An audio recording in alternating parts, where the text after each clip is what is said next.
faut avoir conscience de ça, qu'on a des territoires où les patients décèdent par manque de soins. Ce jour-là, le grand débat commençait en terre normande et Anne-Marie Cousin, présidente de l'Association des maires de la Manche, portait devant le président les problématiques des territoires ruraux. Mais ce n'est pas à la mairie de Torigny que l'on retrouve notre élu local pour l'heure, mais au conseil régional où Anne-Marie Cousin est aussi vice-présidente aux finances et légèrement en retard. C'est un peu la course parce que ce matin, j'ai eu un appel d'un habitant de ma commune qui se sépare, le couple se sépare, c'est malheureusement de plus en plus fréquent, et qui a besoin en urgence d'un logement. Maire, vice-présidente, élue, communautaire, certains diront même que Madame la maire est une cumularde. Je pense que c'est presque une nécessité pour l'efficacité, contrairement à ce qu'on pense, parce qu'on a les pieds dans la glaise, comme on dit, mais c'est aussi une appréhension de la réalité plus fine, si vous voulez. C'était mon document de campagne.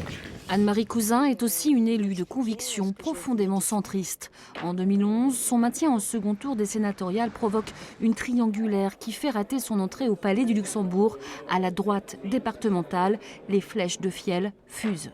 Si la trace peut être que l'UMP doit comprendre que rien ne pourra se faire sans le centre, à ce moment-là, cette trace-là, j'y adhère. Nous voilà chez elle, dans sa commune, Torigny-sur-Vire, près de Saint-Lô, chez le boucher de la rue Centrale. Après plus de 37 ans de vie politique et à bientôt 69 ans, Anne-Marie Cousin s'apprête à raccrocher les gants. C'est quoi là? C'est les adieux? Non Pas encore tout à fait, ça fait mars. Ouais. Ah, mais ça me fait quelque chose. Bonjour Gisèle, ça va? Ça va bien? À vous également? C'est le mandat le plus en proximité avec la population. Ça va vous manquer? C'est probable, c'est probable.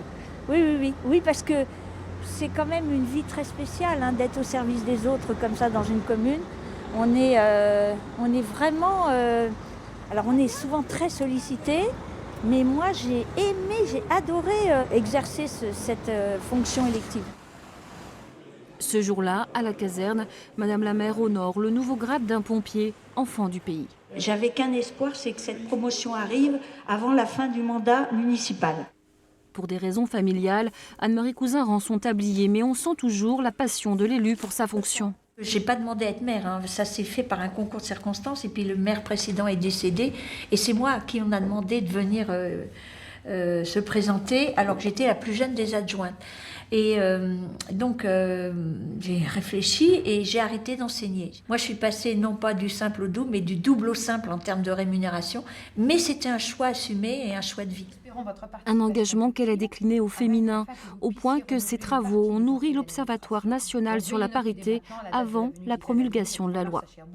On aidait des femmes à prendre confiance en elles et à oser se présenter. C'était à l'époque où on avait très peu de femmes dans les listes qui se présentaient ou dans les candidatures isolées dans les communes. Vous voyez, en réalité, contrairement à ce qu'on pense, il est peut-être plus facile pour une femme d'être élue dans une minuscule commune rurale que dans une commune de plus de 1000 habitants.